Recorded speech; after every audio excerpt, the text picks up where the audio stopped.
I'm Anusha. I'm the product manager. I'm a product manager in the TensorFlow team. I work on an enterprise production scale machine learning platform called TensorFlow Extended. Today in my talk, I'm going to focus on ML engineering as a discipline, how it's evolved, and talk about like some of the key ingredients or layers that constitute an ML platform and some of the lessons we learned in building ML infrastructure or building ML platforms for deploying ML in production at Google. So with that, let's get started. Typically, when we talk about machine learning, the focus is always on the model code. In fact, it's rightly so. And whenever we refer to ML, the focus is always on the model architecture. But in reality, what we've noticed is that the model code is less than 5%. The training system is actually less than 5% of your entire end-to-end system for deploying your model to production. And you might be able to resonate with this because most of the time is spent in making sure you get the right data, you process the data, you validate the data, and then you have like the right features in your data. So all these steps are before building your model. And then post-model building your model, a lot of focus is on like making sure you are evaluating and validating your model right. You're collecting the right model metrics and translating that to product metrics, and then having the infrastructure to actually do the inference or prediction. So what we've noticed is that about 95% of the code is like plumbing or glue code, and 5% is kind of the training code. So the ML code is kind of a tiny piece of the puzzle of the entire system that's kind of put together for deploying your model to production. Now let's move on to what ML engineering adds on top of software engineering. Software engineering is a very well-established discipline over 5+ decades, and you have extensive best practices, platforms, unit tests, integration tests, all of that set very well together. And entire industries have even been built on top of that. Now, coming to ML engineering, applied ML itself has matured over the past 2+ decades, and ML engineering is kind of like an early stage. It's a discipline that's kind of evolving in the recent times. But the key thing here is that ML engineering as a discipline is kind of superset of software engineering. And if at all there's one key idea I'd like to leave you with, the idea here is that ML engineering thinks about data in addition to code. So the idea is all about treating data as a first-class citizen when you're thinking about ML engineering. And I'll talk more about like what data and artifacts are when you're thinking about ML workflows, but that's kind of the key theme of this talk of how ML engineering is a superset of software engineering. Now, this is an example of someone trying to, take a model that they built and deploy that to production. And this is a very common scenario we have noticed both within Google as well as when we talk to a lot of external partners, where, building out the first model with a toy data set or probably like even existing data set is kind of great. You try to build that in a notebook. And then, when you want to actually put that to production and apply that to product, that takes quite a while. And such stories used to be common at Google as well until we started investing in ML infrastructure. So that brings us to our investment of ML infrastructure within Google. So we started investing in this platform called Sybil more than 12 years ago to give like a robust ML infrastructure for people to apply ML to product. So we focused a lot on like scaling, productionization. To some extent, there was some amount of flexibility. But today with TFX, we have imbibed several of those principles, not just imbibed them. In fact, we have augmented them under several important dimensions. These were all like thanks to the lessons we learned by deploying many models to productions and deploying like many products, applied ML products that we learned through Sybil. And I will talk about some of these lessons we learned around flexibility, modularity, portability, and deploying across different types of environments when I talk about the lessons learned. So with that, because we've imbibed many of these principles, TFX is now one of the widely used end-to-end ML platform at Alphabet, covering several of our important bets and products, as well as it's open source, so it's used by our open source community, as well as it's available on GCP. These are examples of some of the bets and products that we are powering with TFX. And because we are open source, we work with several of these partners to kind of help power their ML infrastructure within their organization. And we take our open source work very seriously. We have recently in Google I/O announced the 1.0 version of TFX, release of TFX, which gives stability, which is very important when you're thinking about enterprise ML, and guaranteed API compatibility. I'll talk more about artifacts. So it's API and artifact compatibility. And also we make sure that beyond structured and tabular data, we also support NLP use cases quite well. Now let's talk a bit about like what are some of the key ingredients or layers that you need to be thinking about if you are trying to set up like an ML infrastructure or a system within your organization, if you're trying to build a platform.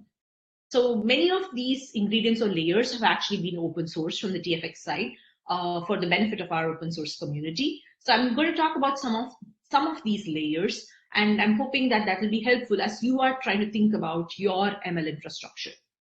So one of the first steps is putting the various steps together, expressing the various steps that are involved in your end-to-end ML workflow. So a simple a series of steps could be like ingesting your data, training your model, evaluating your model, and then pushing that model to your serving environment. So this can be the sequence of 3 to 4 steps. Now, how do you express these steps? So we provide something called as Python SDK or DSL for expressing your workflow, the steps in your workflow, and being able to configure these steps correctly.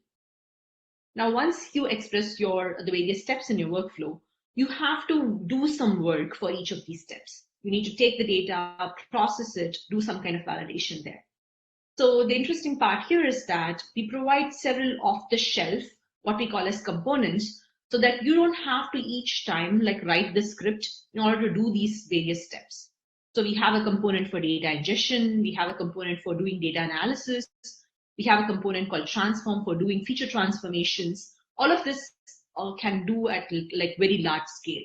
We use Apache Beam for distributed data processing. So all of this can be done at very large scale, and that's why the enterprise nature of it is very valuable here.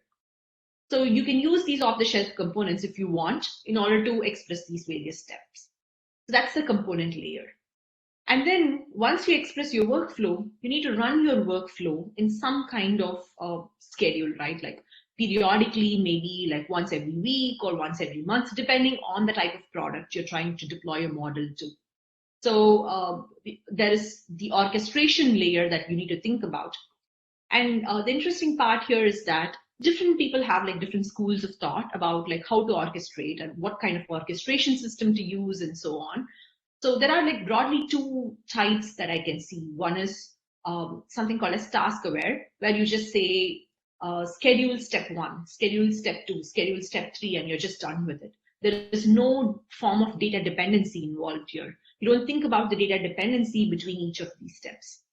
There's also the data dependent style of orchestration, where the data that comes from one step is consumed by the other step, other component, and being processed. Data dependent step is very popular and becomes very important. And both data and task dependencies, interoperability is kind of important when you're thinking about like an orchestration layer.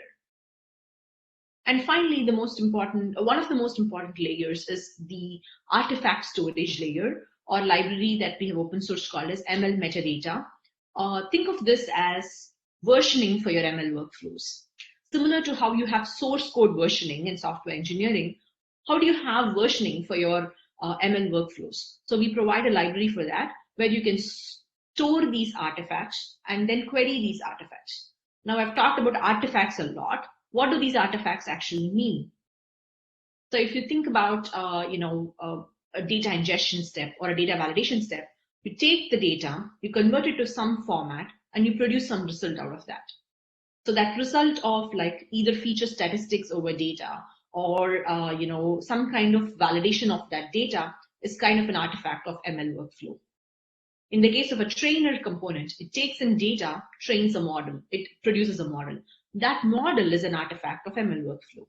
In case of evaluator, an evaluator component takes the model and gives model evaluation results. That's an artifact of ML workflow.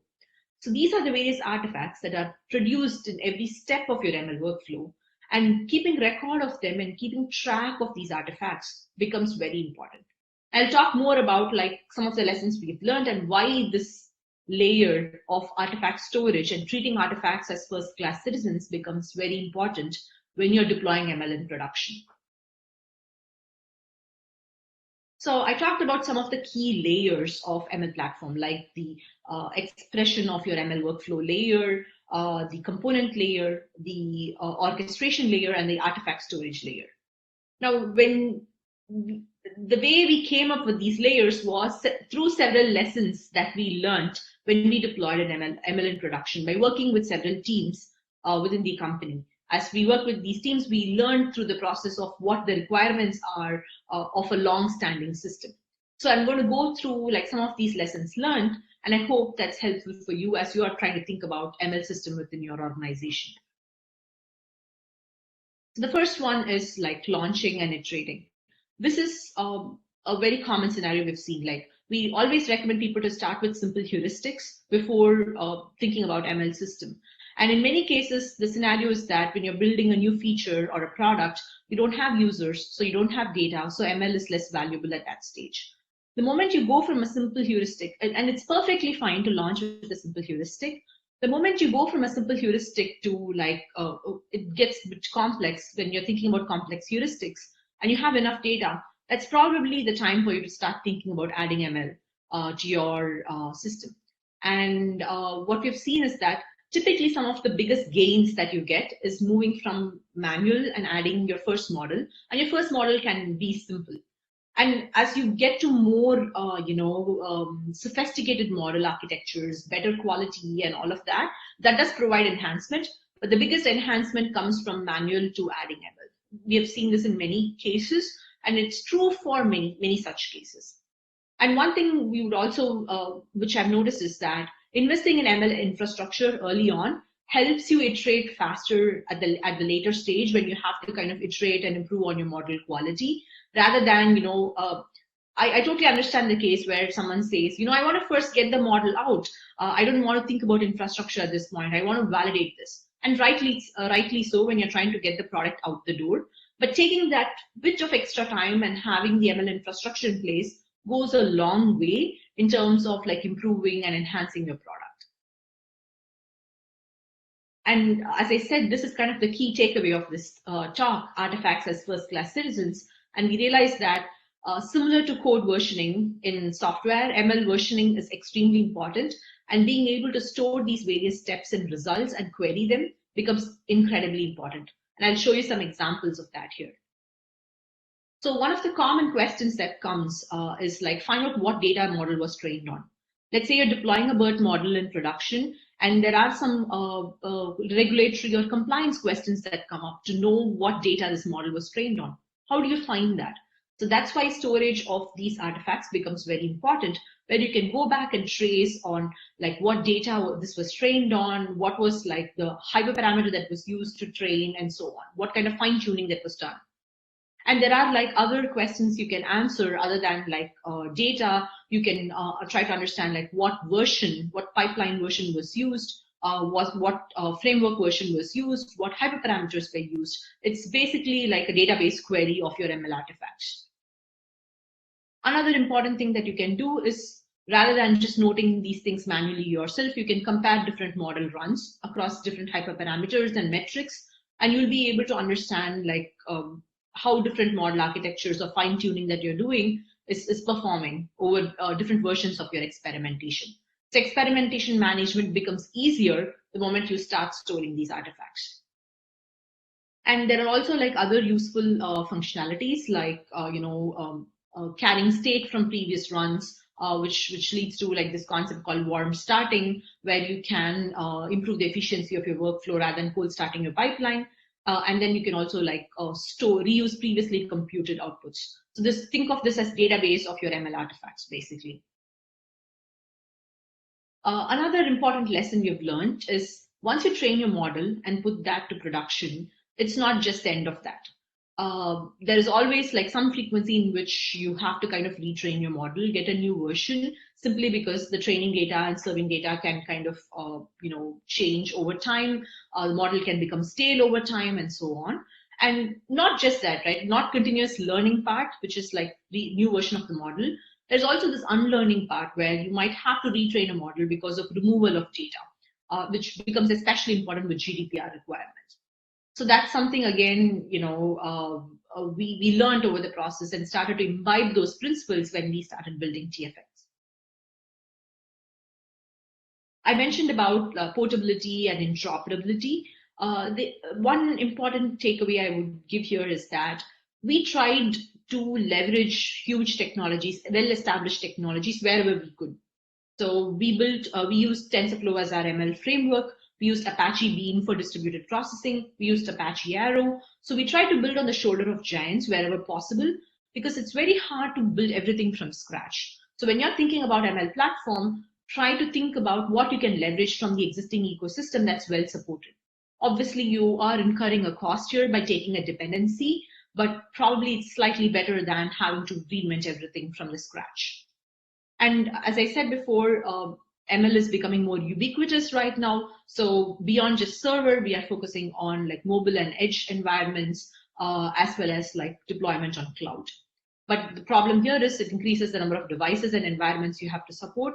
But I think that's a happy problem to have, because you are showing that ML is becoming more ubiquitous. And finally, modularity and flexibility. This is another important lesson that we learned, that migrating infrastructure is not fun at all. It's not easy at all. So if anybody we are asking people to set up ML infrastructure and they have some existing system in place, it's not at all easy to just go and change things. So even when we built TFX, we kind of provided different layers for people to adopt. So let's say you already have an existing infrastructure and you just want to add like some kind of model evaluation and data validation. We provide specific libraries for that. For someone who says, you know what, I've taken care of my training, I just want to take care of serving at scale. So we provide binaries just for the sake of serving. And for someone who says, I just want to set up like an end-to-end workflow, we provide like the TFX platform. And there are people who don't even want to think about the infra, they just want to use the services. Cloud provides like AutoML services, which are actually built on TFX, but the end user doesn't have to know that it's even built on TFX. So the idea here is that provide different layers so that users can pick and choose. So what's the takeaway for you when you are building ML infra within your organization? You can think about what are the right layers you can adopt from an existing technology, and what right layers you can provide to your users who are going to use your infrastructure. So that helped TFX gain, I would say, a lot of popularity in the open source community. I think with that, that was pretty much my last slide. Here are some links towards how we have been thinking about ML engineering and some of the lessons we learned deploying ML in production. So please check them out and reach out to us if you have any questions. Thank you.